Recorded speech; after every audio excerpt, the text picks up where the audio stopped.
Hello, everybody, and welcome into another episode of Speaking Steagles, the premier Pennsylvania pro football podcast. I am Nick Bate, joined as always by Ricardo Martinez Paz. We have 2 weeks left until the NFL 2022-2023 season comes to an end, and the Philadelphia Eagles keep on flying. They are going to the Super Bowl. They take down the San Francisco 49ers in the NFC Championship game. Jalen Hurts leading the charge. They are headed to the last game of the NFL season, fighting for the Lombardi Trophy. Ricardo, I just said that all in a very excited voice, but I can only imagine how you feel about this. Tell me how you're feeling, brother.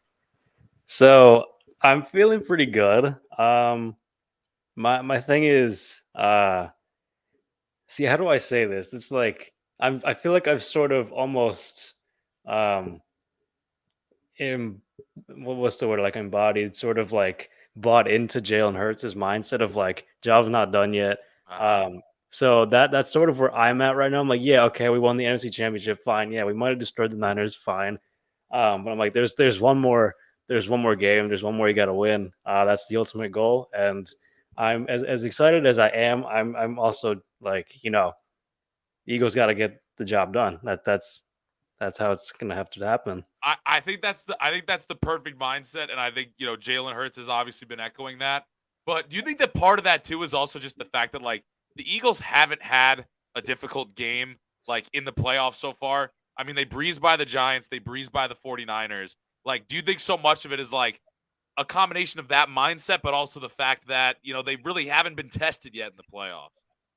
Yeah, I think that's certainly part of it because the Eagles obviously won by more than by multiple scores in both games in the playoffs. So that's definitely part of it. It's not one of those where it's been like, oh, they've really had to grind it out. It's like, it feels like a lot more satisfying when it's a gritty win, I guess. But a win's a win still. I think the Eagles know it's going to be a lot tougher against Patrick Mahomes and the Chiefs. So Yeah, it's certainly going to be a tougher test. And I mean, we could talk about this test that they had against the 49ers. I guess we'll start there before we kind of look ahead to things. But I mean, it really wasn't all that close throughout. I mean, I guess you could say that there was still, the little bit of it was still a close game, obviously, through much of the first quarter. And then obviously into the second half, Philadelphia went up by 2 scores in a halftime. But I mean, still, you know what? So much of this, and I want to know your opinion on this. How did your mindset change after Brock Purdy got hurt? Was that the turning point of the game for you? Was that the point you were like, this is over? Or were you still a little hesitant, like, hey, let's make sure we don't let anything crazy happen here? yeah, so when that happened, I was like, okay, well, maybe he might come back into the game or something like that later on. And then I saw Josh Johnson was in for a few drives. I was like, okay, maybe he might not come back. He might not be healthy. And going into halftime, I was like, yeah, this game's over if Purdy's not coming back. Because Josh Johnson's only been there since December. Not very long. So I mean, it was the Niners' fourth quarterback at that point. So I was like, what's he really gonna do? I don't really. Yeah, at that point I'd felt a bit like, yeah, this game's just over. Which is just, it's absolutely absurd to think about what the Niners have gone through just from like the start of the season when they were all in on Trey Lance being the quarterback and they were ready to ship Jimmy Garoppolo out of town. Then for him to be able to take over when Trey Lance went down, then halfway through the season, Brock Purdy's the guy. I mean, to go through 3 quarterbacks and still get to the NFC Championship game is pretty impressive. And then obviously they couldn't get it done with their 4th string quarterback in there. Not many teams I think that could have done that, let alone win an NFC Championship game with that mindset or with that set of circumstances. But I'm curious because I also feel like a big turning point in this game, and I've heard a lot of people referencing it, that this was kind of a knock on Kyle Shanahan that he didn't throw the challenge flag. Yep. But it was Yep. that Devontae Smith catch. I personally think that things could have been much different had that been called back because that was on a 3rd or 4th down, if I remember correctly, that Devontae Smith made that catch, and obviously it brought them into the red zone. So, I mean, to me, I feel like that could have completely changed the complex of the game. And hell, you don't know if that's a turnover on downs or if that was the 3rd down. I don't remember what down it was at that Yeah, play. it was 4th down. It was fourth Fourth down. down If happened, that's a yeah. turnover on downs, who knows what happens on the next possession? Brock Purdy may never get hurt, and that game could have been entirely different. So, I mean, I felt. Tell me if you agree. I felt like that was a huge point in the game. Looking back on it, that Kyle Shanahan didn't challenge it. Yeah, it was a huge, huge. Like I thought it was the catch in the moment. Obviously, a lot of people did until you saw Devontae Smith, go like this, signaling to the offense, let's get to the line, Get let's to the get to the line, line. yeah. Yeah, and at that point, I mean, they got up so fast to the line that the replays they didn't show enough angles of the replay, which was ultimately why I guess Kyle Shanahan didn't challenge it and why the league didn't stop play to review it.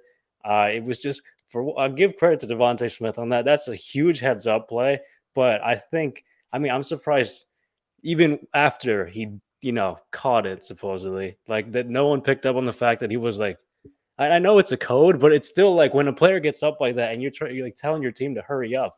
And I he's feel like that anxious that should about be it. a Like, hey signal. guys, like let's go here. You know. Yeah, so they don't, and then yeah, then yeah, the Eagles score on that drive. I mean, that was this sort of gets into my first point. Really, the Eagles setting the tone, being aggressive on that fourth down, and of course, Devontae Smith a heads up play and in getting the team to the line and getting the snap off before anything else could happen. Then Miles Sanders capped it off. 7 points, huge swing, huge turn. And then obviously the next play or the next drive, I should say, Brock Purdy gets hurt. I mean, his son Reddick just went unblocked essentially. The Kyle Shanahan tried to get a tight end, a backup tight end, to block him, which I thought was absolutely just boneheaded. That was Yeah. just horrible all around, and as a result, that was where the injury came. So those few things there led to the Niners' downfall. At least one of the biggest turning points in that game, essentially. Well, just a point that I have on the catch because I don't know. You may find this funny, but I remember when I first saw the catch, I was actually I was actually at a ski mountain. I was racing this weekend, and I was up in the upper floor where they had the TVs up there, and I was like paying attention to something else, and I look up and I see the replay at first. And I'm like, holy cow! I can't believe this guy just made that catch on fourth down, and then I literally said it out loud, and there was somebody sitting next to me, and he was like, "No, he didn't catch it." And I look back up, and I see that the Eagles are setting up at the line of scrimmage, and I'm like, "What do you mean he didn't catch it?" So I kind of missed the whole replay interaction there until I went back and watched the highlights. But yeah, the heads up play by Devontae Smith to get to the line of scrimmage, and really, I think more of the blame has to go on Kyle Shanahan and the coaching staff of the Niners. There, you got to pick up on that, even if you're not 100% sure or you don't want to you're not completely sure if it's worth the challenge in that spot. It's the fact of the matter that it's a fourth down conversion. You're going to lose a timeout in the first half if you do challenge it. And you got to pick up on the fact, even if you're not sure when the play initially happens, the way that Devontae Smith reacts. So, yeah, I do think that was an absolute turning point of the game. And then obviously the injury unfolded on the following play, which really was the 49ers downfall.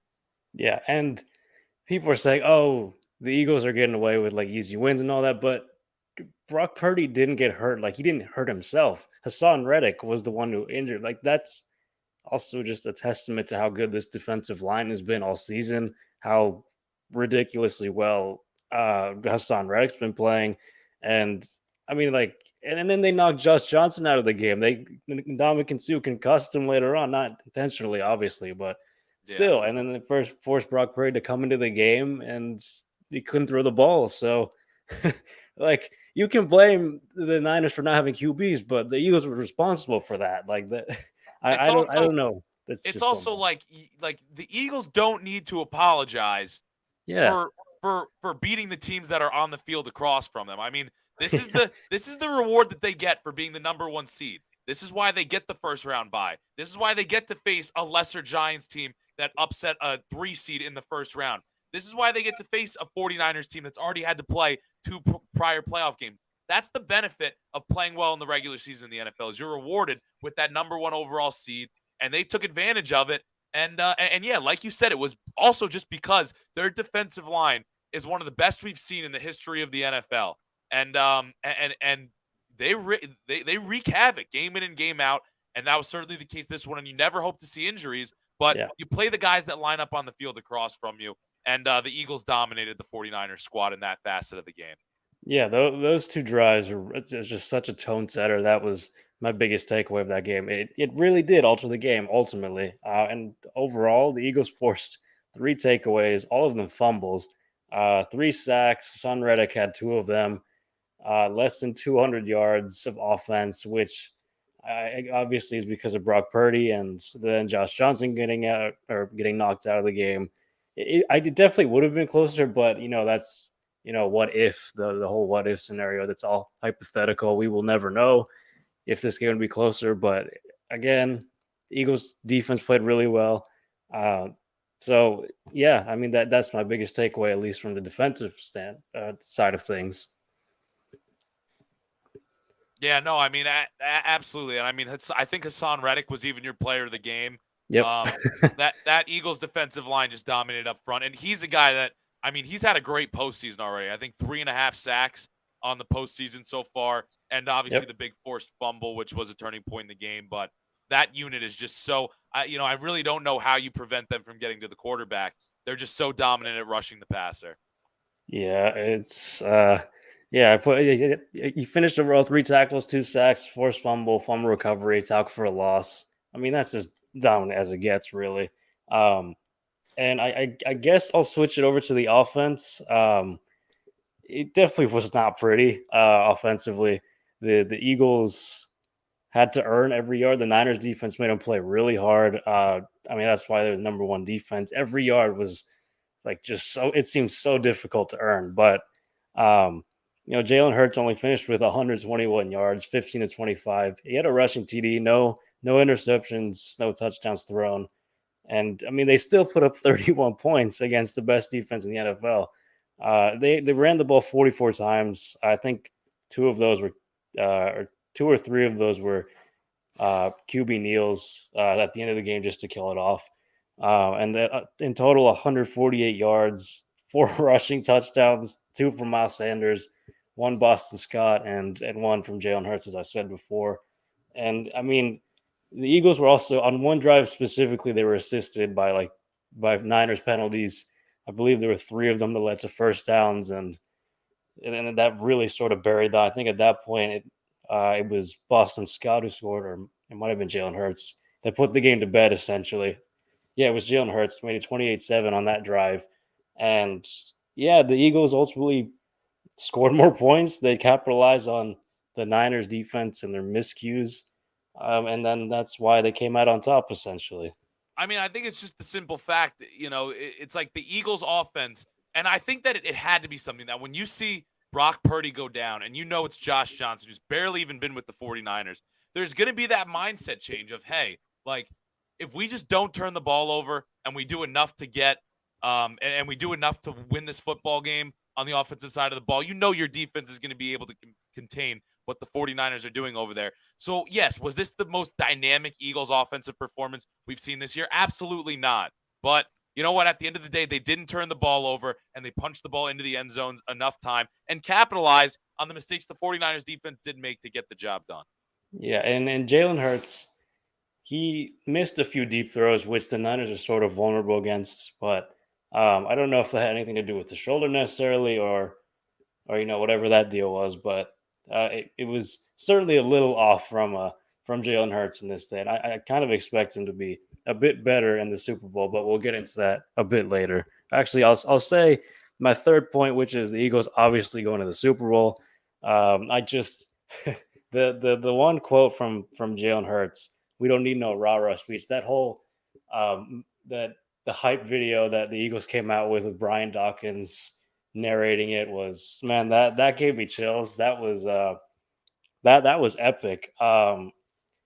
And then, and then before the game he said, "How do you want to be remembered?" Like multiple times. He's like, "We're on our home."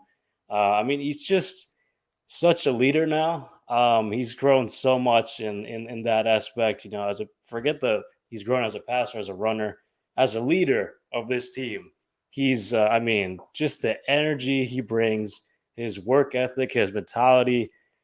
It's just I think it's very evident across the entire team that that they're willing to play hard as hell for him, for this organization, for the city, for Nick Sirianni. It's just, man, like this team almost feels like it's destined to do it all.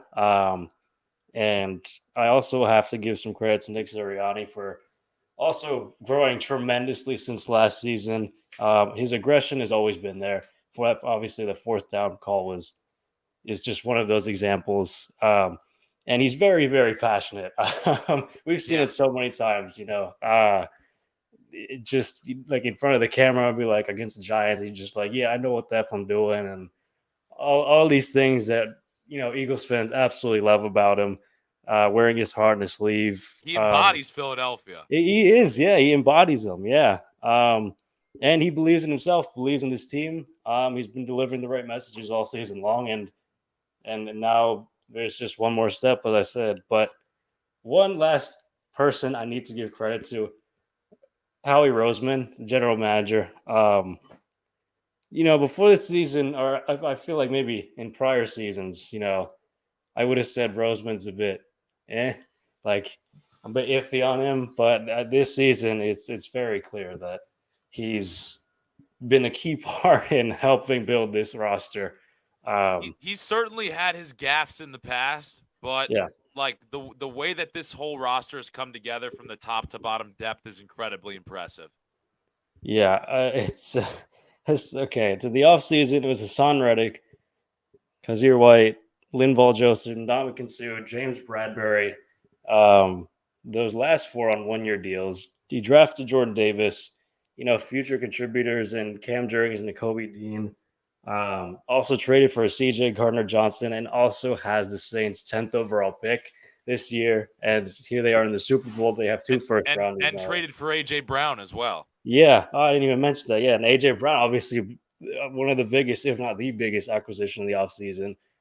Then Yeah. signing, undrafted free agent Reed Blankenship, whose role was minimized because Avonte Maddox came back. But it's just there's so much depth, so much talent in this around this team, in this team, and it's just come together really, and that's why they're here. That's why they're in the final game now against the Chiefs.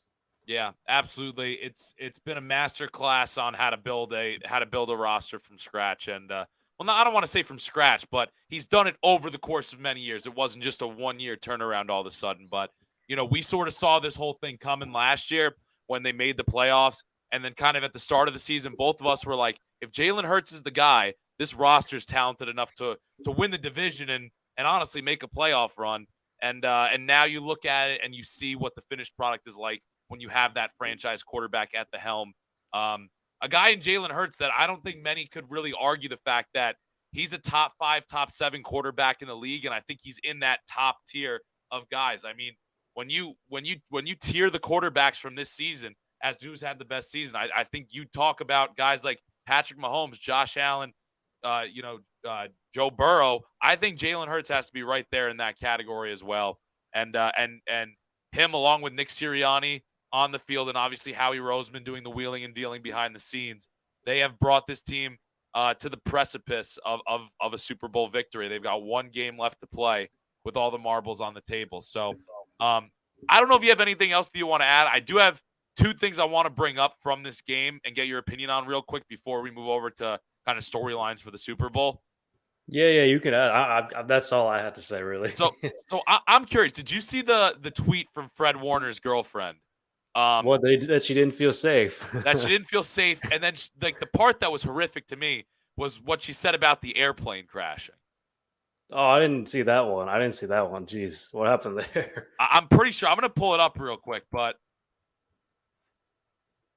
I just she, saw she the. talked about how Oh, bad sorry. how bad her experience was in Philadelphia and that she'd never go back and everything. But Okay, that makes sense because it's Philly. It's the most hostile environment you which could yeah, possibly live everything in. everything seemed valid until I'm trying to find the tweet here real quick, but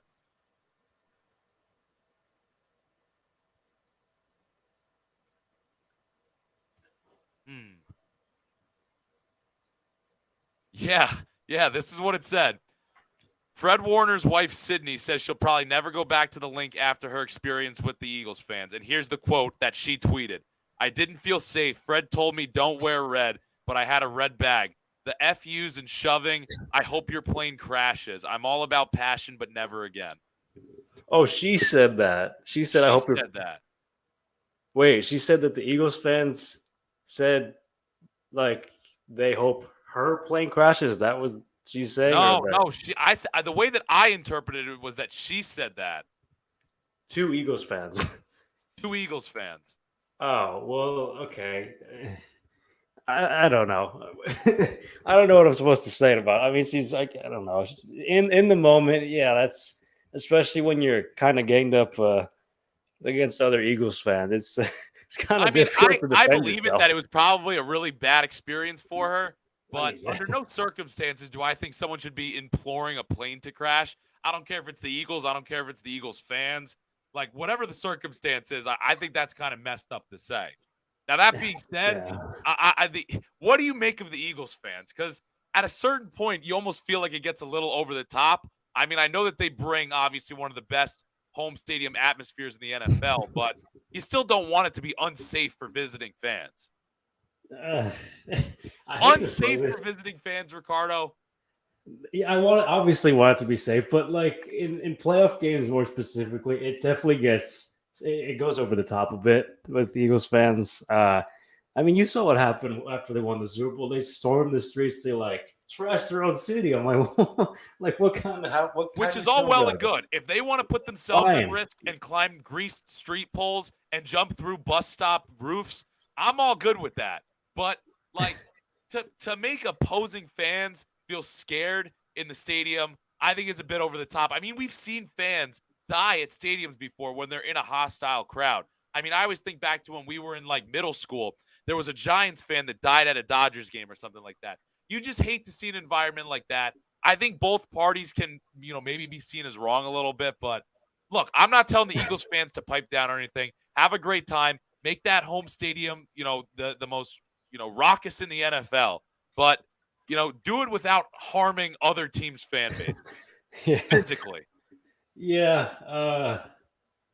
I don't even know what to say because I've been to a few of those. Like not a playoff game. I've been to regular season games.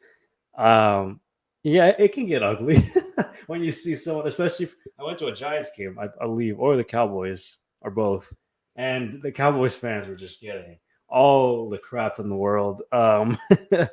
It was ruthless. I'm like on one hand, I'm like, what did you expect to get yourself like?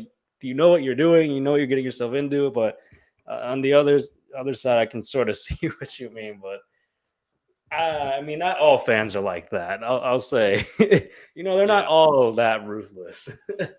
All right. Yeah. That's the one point I wanted to bring up on that one. The other thing I wanted to ask you about real quick was this whole Josh Sills situation that transpired. What do you make of it as kind of some news leading up to the Super Bowl? Obviously, it feels like it hasn't been overly publicized because obviously he's not too significant with the Eagles this year. But Yeah. what do you make of this happening? Obviously, the week leading up to the Super Bowl, or a week prior to the Super Bowl.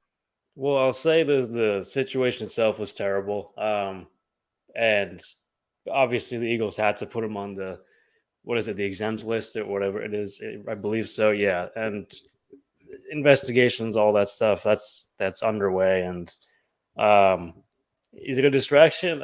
Not maybe, but like you said, Josh Sills isn't really a contributor on the team. He's for most of the season he's been a healthy stretch. So it's good that they put him on the list. Get him out of the building, get him. Whatever happens, criminal charges or anything like that. That'll be figured out. But he's no longer part of the organization, so um, yeah, I guess it's easy to say just move on, but it's still kind of a tough pill to swallow just to hear that for Yeah, me and at I mean, least. it's one of those things where it's like you just have to wonder if this is a guy that they're practicing with week in and week out, and then to have that break, I mean, and know that this guy could possibly be facing jail time. A guy that you've been going, battling with in practice all year.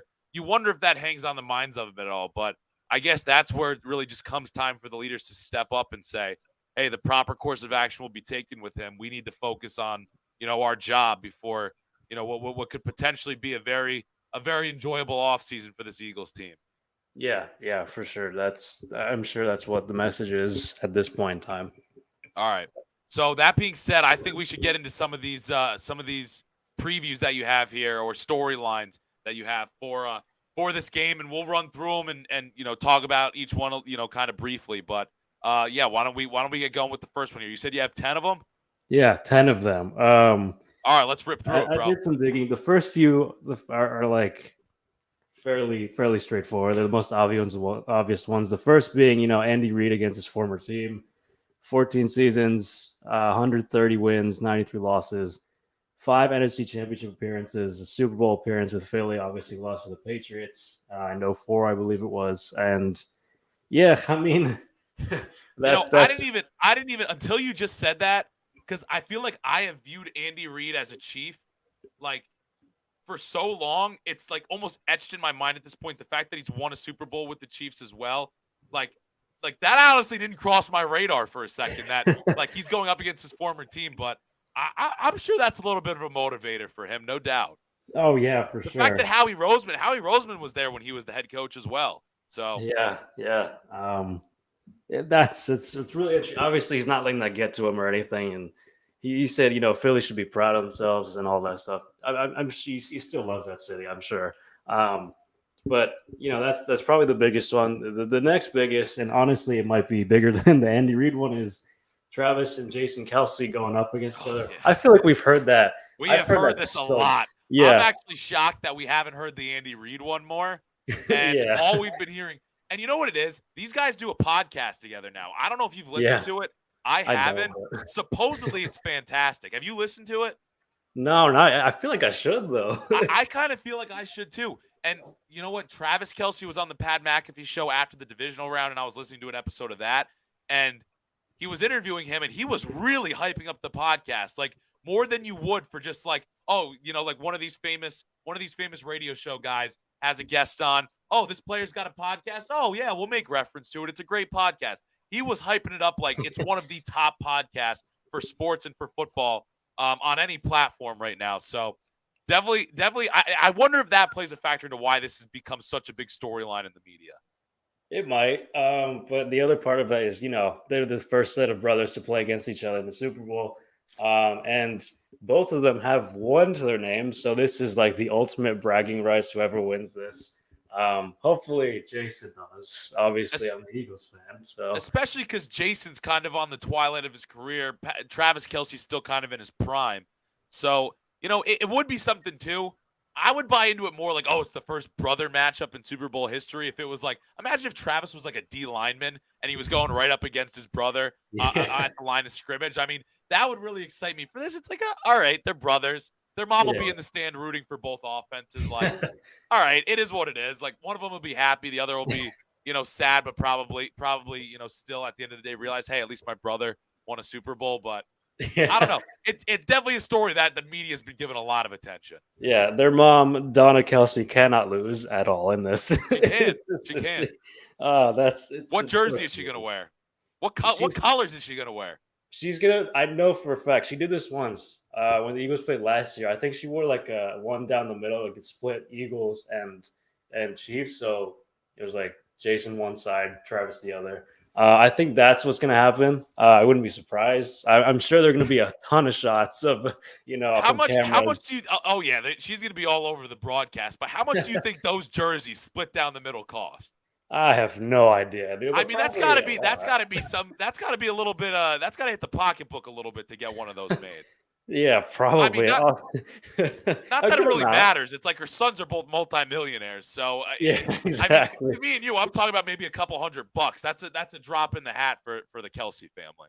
Yeah, exactly. No, but the thing I saw today was like people are trying to get their mom to do the coin toss. Like, imagine if people. Oh my god, that'd be crazy if that happened. Oh man, but yeah, that's definitely one of the cooler ones, and one we might not see again for who knows how long. But it's definitely one of those to keep your eye on. Now, I obviously have to move on to the the quarterbacks in this. The fact that this is like the third storyline is kind of crazy. I mean, it's Mahomes against Jalen Hurts, probably the two favorites for favorites for MVP. Mahomes, I think, is going to win it. And I mean, he led the league in so many statistics. I mean, over 5,000 passing yards, 41 passing TDs, 308.8 yards per game, 77.6 QBR, and led the number one offense. So he's probably going to win it if I'm being honest. And maybe Hurts wins offensive player of the year, which, we had that whole discussion of why isn't that just like non QB, positions to eligible for that award. But Hurts, if he hadn't gotten injured, probably would have been MVP, but offensive player of the year is good enough. And I have a stat for that for MVPs. We'll get into a little later. Oh yeah, I know where you're going with that. But. Yeah. So 4,461 total yards for Jalen Hurts. So rushing and passing, 35 total touchdowns, tied the franchise record in the regular season. Second highest or third highest scoring offense, third offense overall. So I mean, it's that's just some firepower right there going up against each other. And I mean, these are the two guys that I expect to be, the MVP and the runner-up. I think Patrick Mahomes is the MVP. Just the fact that he's led in the two major statistical categories for quarterbacks in passing yards and passing touchdowns.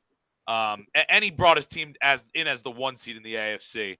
I think he deserves that award. But like I said, not long ago in this broadcast, these two guys to me are two of the, maybe 5 to 6 quarterbacks that are in that top tier of NFL quarterbacks going up against each other. The other thing I love about this matchup is the fact that it just shows that you don't need the first overall pick to grab a quarterback that's going to alter your franchise. Jalen Hurts being a second-round pick, Patrick Mahomes being a mid-first round pick. I think he was picked in the early teens. He might have been 12th overall in that draft, actually.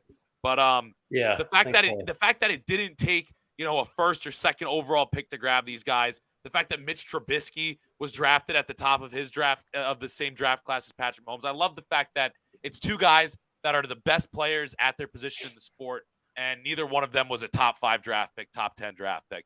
One was a mid-round pick, one was a second-round pick. So I love that added to this quarterback storyline as well. Yeah, and I'm going to add one more to that, actually. The first black QBs to face off in the Super Bowl. I didn't know that. I wouldn't have known that if that stat hadn't come out. Or that fact, at least. That's kind of crazy to me. There have been 3 black QBs who have won the Super Bowl. Doug Williams was the first, and he had a lot to say. He was so happy that Mahomes won after Jalen Hurts won. It was like, he said, like, I don't lose in this situation. It's like a black QB is going to win regardless. And so the 3 QBs, Doug Williams with the Redskins, Russell Wilson, Patrick Mahomes being the third one to have won it. Maybe Jalen Hurts is the fourth one. I don't know. I hope it is, because then Mahomes will have 2 to his name. But it'll be a first either way. So, it's it actually won't. It'll be a first for Jalen Hurts, but it'll add to that mark either way.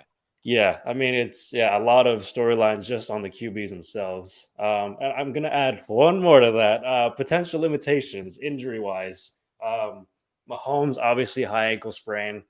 The fact that he still had 326 yards and 2 touchdowns against the Bengals is absolutely unreal. And that last-ditch effort, that run at the end where he got pushed out of bounds by Osai, the defender. And, we know what happened, the 15-yard penalty, and then the Chiefs went on to win with Harrison Butker walking it off, essentially. And then there's Jalen Hurts, who's obviously still dealing with the shoulder injury.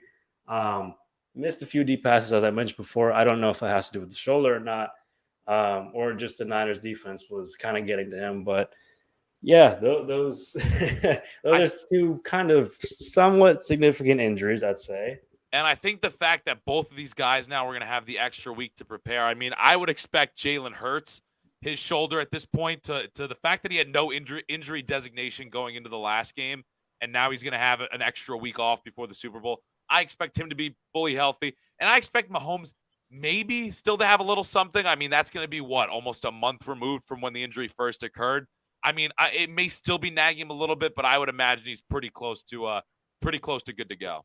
Yeah, I think Mahomes is going to be a bit more affected by his high ankle sprain. That's something that takes like 6 to 8 weeks to recover from. Yeah, And yeah. he's what, second week now, and then I'll have another. So it'll be 3 weeks since the injury when he played in the Super Bowl. And sort of sticking with the injuries, Eagles' health versus Chiefs' health. Eagles are expected to have all of their starters. And then, I mean, some of them like popped up on the injury report, but the four that popped up were all just for rest purposes. I'm not really worried about that.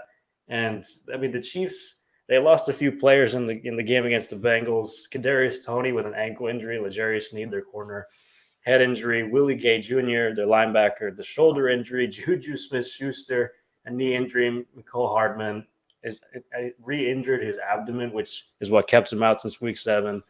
So that's a lot to keep an eye out for the Chiefs. Yeah, and I mean, On I top will of say Mahomes. the one thing that we can't forget is the fact that he may not have an injury designation, but Lane Johnson's playing hurt right now. I mean, Yeah, he's straight up hurt. I think they're saying he's gonna need surgery in the offseason. It's yeah, he not something is. that's just gonna go away. But I mean, he's one tough cookie, and he keeps going out there and just balling out and protecting Jalen Hurts. So he deserves a ton of credit because he's the best right tackle in the league after the season in my mind, and the fact that he's still doing all this hurts really impressive.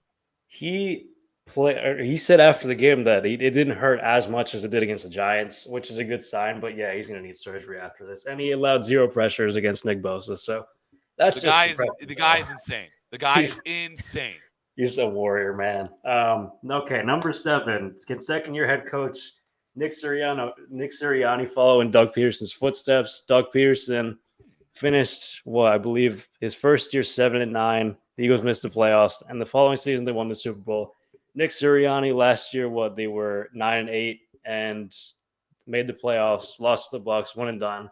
This year they're in the Super Bowl, so I mean, is history going to repeat itself? And then Yeah. the other thing I said earlier, the Astros won the World Series. And Oh yeah, I I can't did. I saw this stat. This was interesting. yeah, the Astros won the World Series the same year, and I'm blanking on the other one. It was the NBA team that won. Oh, it was the Warriors that won. Yeah. The Warriors, Yeah. yeah. And the Warriors So, won this past season. Yeah. so is history repeating itself right now? That would be kind of wild if that happened. Um, That was like something I remember there was a stat. It was like every year, like or Bill every Belichick, year right? Alabama won the championship, like the Yankees made it to the playoffs or Oh something yeah, like yeah.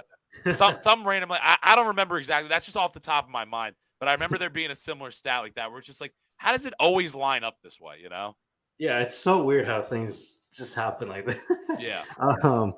All right, so the 8th one, the highest sacking team square off. The Eagles led with 70, the Chiefs second with 55.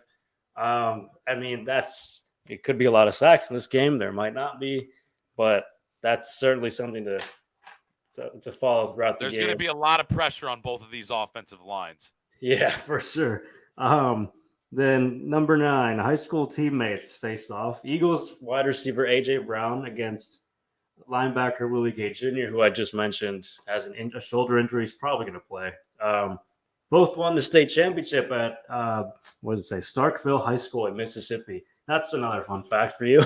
That's so awesome. Could you imagine being high school teammates, winning a state championship, probably talking about your dream with this same teammate of going playing college football, getting drafted to the NFL, making it to a Super Bowl and winning, and the fact that it comes true and both of these guys are going to be facing off against each other, that's actually a wild storyline to me. Yeah, It's kind of something like we hear about high school teammates playing against each other all the time, but to just think, I mean, you went to a bigger high school than I did. Like to even think about a high school teammate. Yeah, Ricardo's laughing because my high school was tiny. Full Yeah, it was. disclosure, I graduated with 13 kids. All right, I lived in the middle of nowhere in New York State. Upstate New York's got a lot of farmland, a lot of mountains, a lot of trees, not a lot of people. But like to think about like being with a teammate and seeing both of you kind of have that dream and see it progress through the various ranks. That's a cool storyline to me. You said it was Willie Gay and who else? And AJ Brown. Man, that's sick. That's sick. Yeah, I mean, offense against defense. Yeah, high school teammates. Yeah. Last one for you. This one's more on the broadcast side of things. This is the first Super Bowl call for Kevin Burkhardt and Greg Olsen on Fox. They served as a number 2 crew behind Joe Buck and Troy Aikman before they went to ESPN. Both are New Jersey natives. Greg Olsen from Patterson, Kevin Burkhardt from Bloomfield. And Burkhardt was actually an Eagles fan growing up. I don't Was know. I thought that was kind of Patterson? not as Patterson's great. kind of Patterson's kind of upstate Jersey, right? Yeah, yeah. Okay. I don't know. Um, It's just like a random one. I was like, oh yeah, Kevin Burkhardt used to cheer for the Eagles growing up, and like now he's calling them the Super Bowl. I don't know. That's interesting. what do you make of them as a team? The fact that Like, they're the ones calling the Super Bowl. Do you get excited about that? Or are you like, man, like I wish I could have had it? Like, what other crew would you prefer? I mean, I'm total. I like them. I actually enjoy them a lot. I prefer them over Troy Aikman and Joe Buck. Okay. I love Greg Olson. His analysis is just amazing. The two in tandem, it's just like they're so good together. Their chemistry is great. Kevin Burkhardt, he's a bit more enthusiastic, has a bit more inflection in his voice as opposed to say Joe Buck. Um, I don't know. I really What do you enjoy it. I would have and you said like Greg Olson? Because maybe. what do you think now that Tom Brady's gonna be taking this over next year? Greg Olson's gonna be bumped back down to the number 2. Do you See, like but he Greg Olson? shouldn't. Because to me, I'm kind of indifferent on Greg Olson. I think he brings a lot of knowledge. I think he clearly watches a ton of tape. He really knows his stuff, and he can dive into the analysis of it. But there's just something about his voice that just like I don't know if it's the pitch or the tone or what, but like it doesn't capture me. It doesn't bring me into the story. You know what I'm saying? Yeah, that's valid. I guess I can see And that and this all argument. comes down to personal preference, but Yeah, yeah. I mean, I don't think Brady's going to be much better than him, or actually probably won't be. I prefer this crew stick together.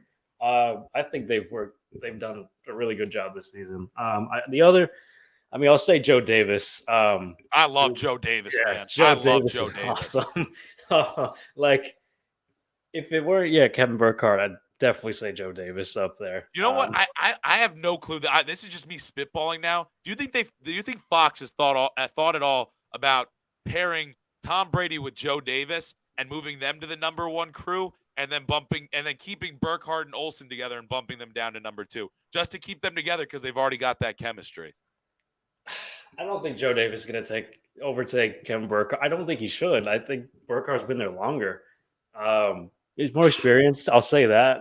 Dude, I think Joe Davis may be better. I mean, I'm No, also a I, big I agree baseball with guy. you. Joe Davis, I'll nuzzle up in a chair next to the TV and watch Joe Davis call a baseball game any day of the week. To me, that is maybe part of the reason I love him so much from baseball. I think it translates to football, but Yeah, that's just my personal preference. I I'm not do. trying to take anything away from Burkhardt either. He's No, I fantastic. know. I just think at the moment, or at least for the next few seasons, I think things will stay as they are currently. I mean, Joe Davis, I think is better too, but I All don't right. know. All right.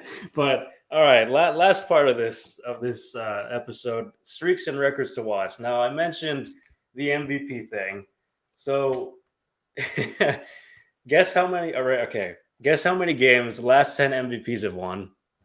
In the Super Bowl, Yeah, yeah, last 10. We're assuming Mahomes is going to win MVP. I don't think an MVP has won the Super Bowl since it was Kirk Warner in '99. Yep, that's exactly. Yep, exactly. 0-10 in their last 10 Super Bowls. Kurt Warner was the last one in '99. Wouldn't that be 0 like 20 though? Well, MVPs to make it to the Super Bowl. Oh, Like okay, not okay, every okay. MVP Gotcha, has gotcha. gone. I follow what you're saying. I follow. Yeah, yeah, yeah. And here's another one that goes against Mahomes. All 6 passing yard leaders are 0-6 in the Super Bowl. Dan Marino did it. Kurt Warner did it. Rich Gannon did it. Tom Brady did it twice. Peyton Manning did it. They've all lost in the Super Bowl. So again, I mean, these are just some interesting Dude, ones. that's wild. That's wild. The MVP and the passing yard leader. I mean, Has granted, lost. it's only 6 Super Bowls the passing yard leader's been in that game, but I mean, man, that's a It's- wild stat on top of the MVP one. All right, this one sort of in favor of the Eagles too. 4 teams have won divisional/conference games by at least 21 points. All 4 of them have won the Super Bowl. So something in favor of the Eagles. Obviously, they crushed the Giants and the Niners. Oh, this is the first time since 2017 the number 1 seeds have played against each other. Eagles Patriots was the last one. I Only the love the fourth fact that it's seed. not the 1 seeds up against each other every year. Yeah, yeah. Like 2017 to 2022, like that's enough time in between for the 2 1 seeds. That to me tells me there's still good balance. But Yeah, something that's and the fact that last year we also had only the 1 team with a bye, because it was always for the longest time, well, it's either going to be the 1 or the 2 seed because they have the bye. The fact that last year it wasn't a 1 seed going up against a 1 seed, but this year it is, just provides me a little more mental balance that okay, like the playoff yeah, format works. Like we're good. yeah. So the only time, wait, hold on. Only the 14th time in Super Bowl history that the number one seeds have faced off in a Super Bowl out of what 57. This will be. Yeah. That's kind of wild. I feel like maybe it would have happened more, but I guess not. Let's see. Quarterbacks who have started at least 3 Super Bowl appearances or going into their third Super Bowl appearances are 6-6. So again, take that with whatever. So this is Mahomes' third Yeah. appearance. So yeah, and then more specific, QBs who were 1-1 going into the third Super Bowl. Only Brian Greasy has won. So there have only been 3 QBs. Kurt Warner lost. Peyton Manning lost. So in total, QBs Okay. are 1-2 in their third Super Interesting. Bowl when they're 1-1. That's one of the smaller sample sizes that we've Yeah, had here, yeah. but yeah. I don't know. I took a deep dive in that one. Then Arizona has hosted 3 Super Bowls. The Cowboys beat the Steelers in '96. The Giants beat the Patriots in '08. The Patriots beat the Seahawks in 2015. Again, small sample size, but the NFC's 2-1 over the AFC. So I mean, these are just a bunch of random things I sort of looked through. But yeah, that's all I got. I mean, that was a lot. Two quick ones that come to the top of my head. I didn't dive deep into these. I remember one was the fact that both of these 2 teams beat the Cardinals in Arizona. The Cardinals only had 1 win in Arizona, so whichever team wins this game will have more wins in Arizona than the Arizona Cardinals. Yeah, which is just kind of wild. I mean, granted the Cardinals only had 4 wins on the season, so I mean there you go. And the other one, I don't remember the stat. I wish I had written this down, but it was something about the record because the Eagles are wearing green, and I believe the Chiefs are wearing their light jerseys. Yep. And I'm pretty sure it was something about what the record was of the jerseys? you know what it was? It was like the light colored team jersey had like a better record since like 2000 or something like that. I But the believe, yeah, you are right. you know what I'm talking about. But then the team that had the colored jersey when they did win was wearing green, which the Eagles are winning, which the Eagles are obviously going to be wearing. So yeah, I think that stat is the last 13 of 15 teams have won in their white jersey or something like that. 13 and 15. I think it was that. And of course, the Eagles are the exception to that. I can't remember the other team, but I'm trying to see if I can find that real. I mean, you said it pretty much correct, but it's somewhere like something like that. It's a random stat, but I mean, as long as your laundry's clean, I don't know if it matters to these guys what color jersey they're wearing. Yeah, exactly. But yeah, those are all the things that just threw at you there. All right, dude, we got a bunch of storylines to mull over for the next week before we really dive into this matchup and get ready to eat the buffalo chicken wing dip. Have a couple sliders, maybe throw around a couple hard sodas, see what happens. So yeah, man. Sounds good. I mean, knowing you're probably gonna be locked in on this big game. Don't give me any food. Don't give me any drink. Let me just focus. Don't even give me any commercials. I just want to watch the game. But I have no idea how it'll be. I mean, yeah, we'll see. It differs for me. I don't know. All right, bro. Sounds good. That's all I got. You got anything you want to add here at the end? We'll see you next week with the deep dive of the positions. So deep dive, breaking this game down as we look ahead, dude. Sounds good. Tons to think about. Tons to get excited about. You know what I'm not excited about? The Pro Bowl. I mean, the skills competition. I heard somebody that was reading through everything they're doing. It's starting tonight and running through the weekend. If you're 12 years old, a 12-year-old me would have loved it. I'm good. Right now, we're fine. Give me a college basketball game. Give me Mahoney's pitcher night. I'm good. Yeah, so exactly. We're chilling. Sounds good, everybody. Thanks for tuning in. We will talk to you next week. Until then, bye-bye. Have a good one.